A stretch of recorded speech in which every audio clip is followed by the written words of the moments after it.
Plastika Fianda. Saya Herunisa. Saya Zikri Maulana. Saya Raja Dika. Saya Saudara Marian. Saya Ibnu Rehan. Selamat menyaksikan.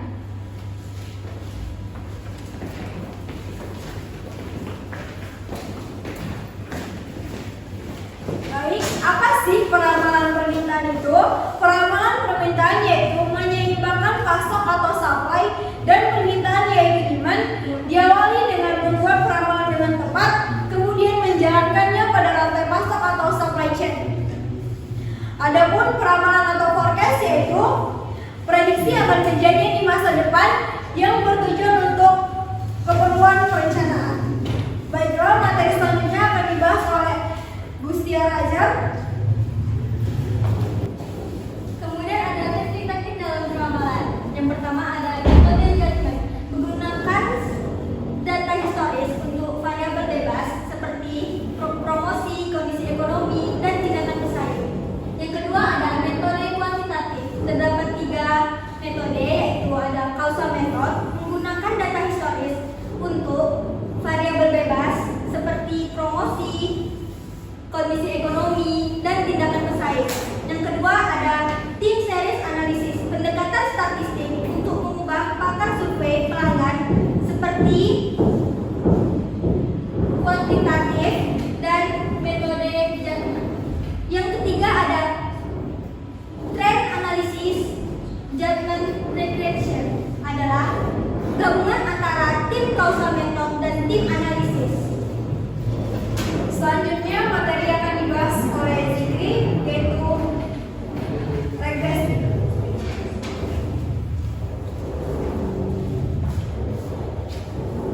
Regresi. Apa sih itu regresi? Regresi adalah salah satu model dalam memprediksi nilai dependen melalui nilai variabel independen. Adapun rumus persamaan umum model regresi ini yaitu Y sama dengan A ditambah Bx. Dan keterangan dari rumus ini yaitu Y adalah prediksi nilai dependen, A konstansa, B koefisien variabel independen, dan X nilai variabel independen.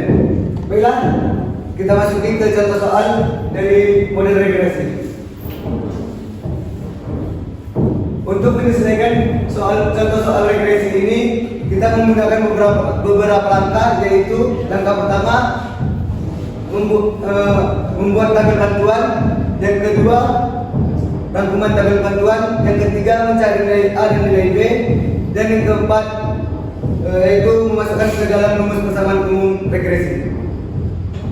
Baiklah, kita masuk ke langkah yang pertama, yaitu tabel bantuan.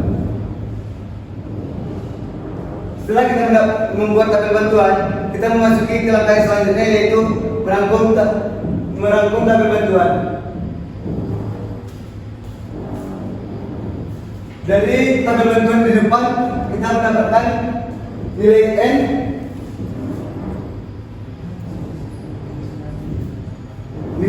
atau sampel yang ada di tabel bantuan yaitu 10. Selanjutnya kita mendapatkan juga rangkuman dari penjumlahan atau sigma X yaitu 420. Dan sigma Y atau penjumlahan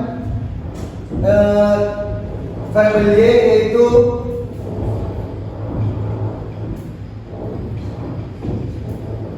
538. Selanjutnya yaitu sigma X kuadrat. Sigma X kuadrat yaitu dengan nilai 18.652.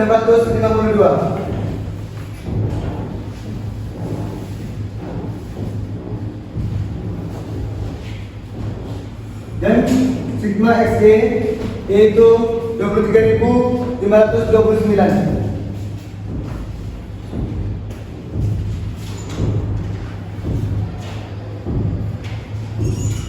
Setelah mendapatkan argumen ini, kita melanjutkan ke langkah selanjutnya, yaitu mencari nilai A dan nilai B.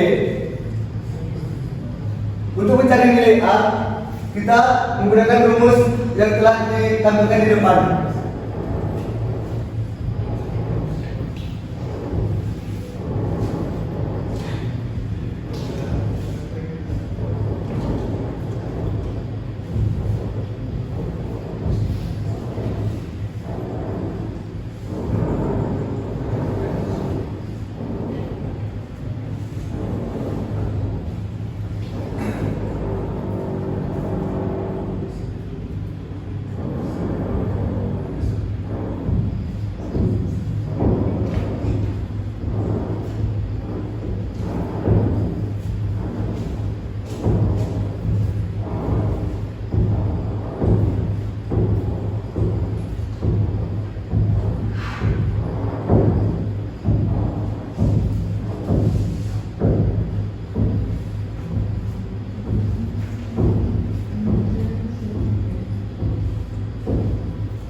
Setelah mendapatkan rumus, kita memasuki nilai dari rangkuman ke dalam rumus, yaitu sigma Y berjumlah 538 sigma X kuadrat yaitu 18.652.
Dari rumus ini kita mendapatkan nilai A yaitu 15,08. Selanjutnya untuk mencari nilai B, kita menggunakan rumus N dalam kurung sigma XY dikurang dalam kurung sigma X dalam kurung sigma Y per N dalam kurung X sigma X kuadrat dikurang sigma X dalam kurung sigma X tutup kurung Y itu kurung kuadrat.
Setelah mendapat rumus, kita masuki nilai-nilai yang telah kita rangkum tadi.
Dengan rumus yang ada di depan, kita mendapatkan nilai B yaitu 0,92.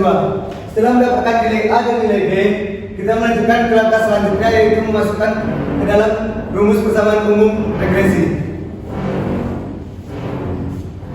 Rumus persamaan umum regresi telah kita lihat tadi, yaitu Y sama dengan A ditambah BX. Maka Y sama dengan nilai A yaitu 15,08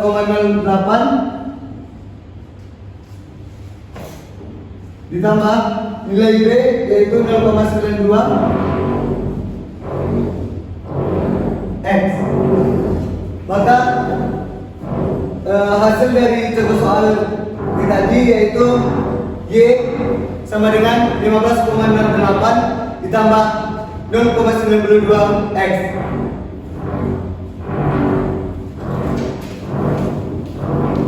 Selanjutnya materi yang akan dijelaskan oleh Ibu Raihan. Baiklah, di sini saya akan menjelaskan rata-rata bergerak. Moving average atau rata-rata bergerak biasa digunakan untuk melakukan forecast atau hal-hal yang bersifat random. Artinya tidak ada lagi gejala tren naik, turun, musiman, dan sebagainya. Melainkan sulit mencari polanya. Rata-rata bergerak biasanya dihitung untuk mengidentifikasi arah suatu tren. Selanjutnya materi yang akan dibahas oleh Mona.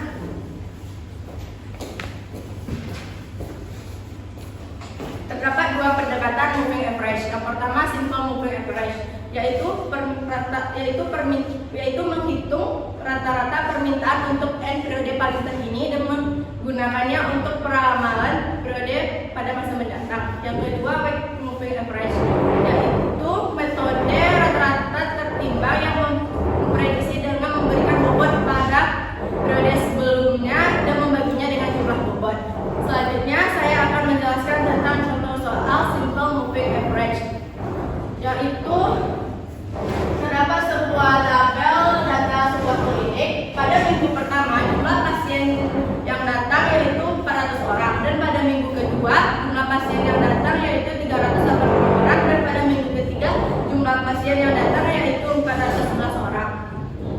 Dari data tersebut, tentukan yang pertama moving average forecast per 3 mingguan untuk kedatangan pasien di klinik pada minggu keempat. Yang kedua, bila jumlah aktual pasien datang di minggu keempat adalah 415, berapakah forecast error untuk minggu keempat?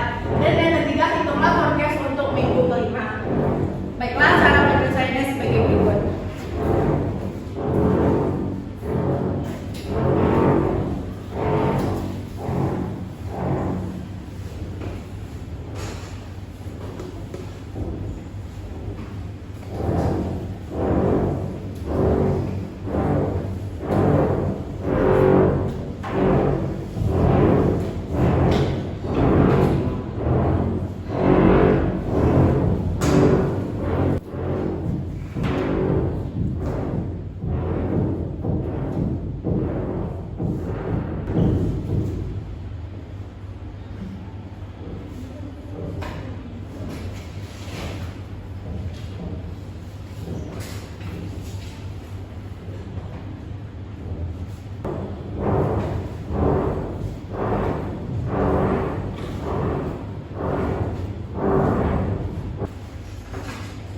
Dalam menyelesaikan contoh soal tersebut, kita dapat menggunakan rumus yang yaitu FT tambah 1 sama dengan DT ke 1 ditambah DT ke 2 ditambah DT seterusnya ditambah D ke N tambah 1 per N, yang mana DT adalah permintaan aktual untuk periode T dan N adalah jumlah total periode, dan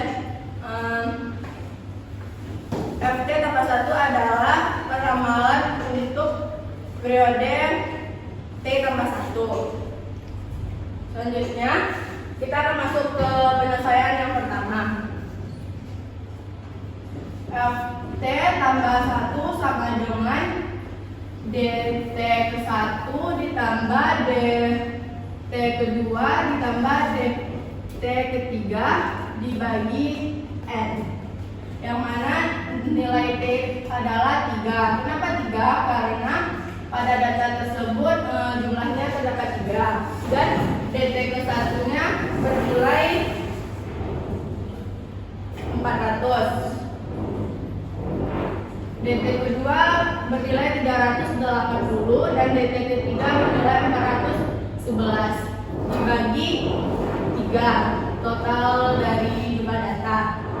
Dapat kita jumlahkan 400 ditambah 380 ditambah 411 menjadi 1191 dibagi 3 menjadi 397. Untuk penyelesaian yang nomor 2, untuk forecast errornya kita dapat menggunakan rumus E4 sama dengan D4 dikurang F4. D4 nya adalah karena pada soal dijelaskan jumlah aktual pasien yang datang di minggu keempat adalah 415, maka D4 nya adalah 415 dikurang F4 yang telah kita cari tadi, yaitu 397, dan hasilnya adalah 18.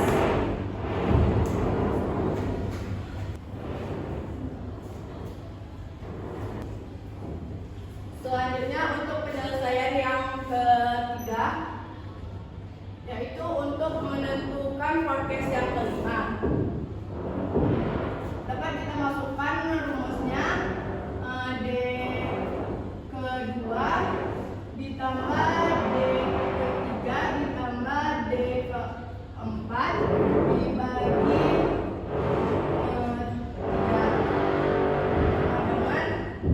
D keduanya 380 ditambah D ketiganya 411 ditambah D keempatnya yaitu 415 sama dengan 1206 dibagi jumlah data 3 sama dengan 1205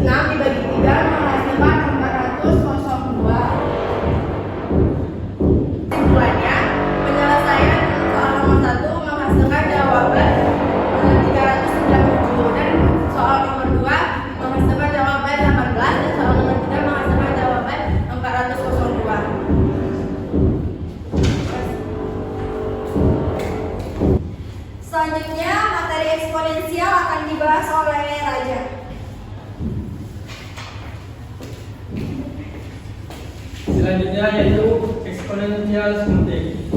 Metode exponential smoothing adalah metode yang menghitung rata-rata time series dengan memberikan permintaan terkini bobot lebih dari permintaan sebelumnya. Exponential smoothing memerlukan 3 rata. Yang pertama yaitu forecast periode terakhir. Yang kedua yaitu permintaan aktual periode saat ini. Dan yang ketiga yaitu smoothing parameter alpha bernilai antara 0 dan 1,0. Persamaan exponentially smooth forecast untuk periode T+1.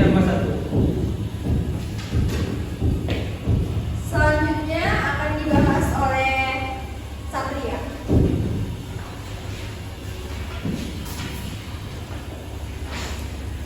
Nah, seperti yang dikatakan oleh Dika tadi, exponential smoothing adalah metode weight moving average yang menghitung rata-rata time series dengan permintaan yang bobotnya lebih dari permintaan sebelumnya.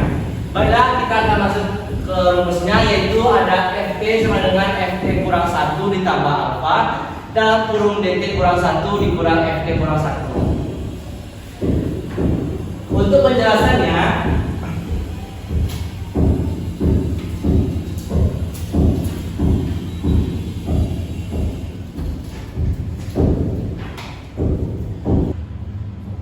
FT sama dengan FT kurang 1 dikurang alpha dalam kurung DT kurang 1 dikurang F1 kurang FT kurang 1. Untuk FT di sini sebagai perakiraan permintaan sekarang, FT-1 adalah perakiraan permintaan yang lalu, alpha di sini sebagai konstanta eksponensial, sedangkan DT-1 di sini sebagai perakiraan permintaan yang nyata, dan FT kurang 1 di sini sebagai perakiraan permintaan yang lalu. Baiklah, kita akan masuk ke contoh soal, yaitu sebuah perusahaan yang menjual kalkulator ingin meramalkan sebuah produknya di pasar. Metode yang digunakan adalah metode exponential smoothing atau penghalusan eksponensial. Perusahaan tersebut menggunakan konstanta alpha sama dengan 0,1. Perusahaan tersebut ingin meramalkan pada bulan Januari perakiraan permintaannya sebesar 10.000 unit. Namun pada kenyataannya yang terjual hanya 9.000 unit. Berapakah perkiraan untuk bulan Februari? Baiklah, diketahui A sama dengan 0,1. Untuk FT kurang 1 sama dengan 10.000.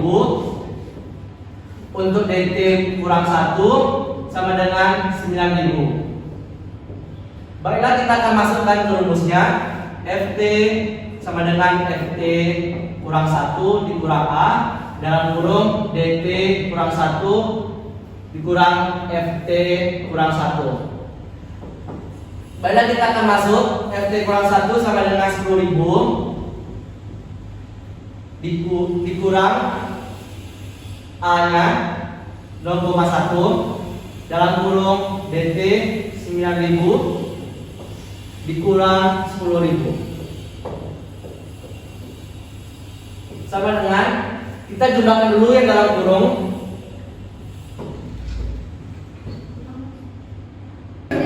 Ini kita jumlahkan dulu sama dengan min 1000. Lalu kita jumlahkan ini sama dengan min 100. Lalu kita jumlahkan sama dengan 9.900 unit. Jadi perkiraan permintaan pada bulan Februari adalah 9.900 unit.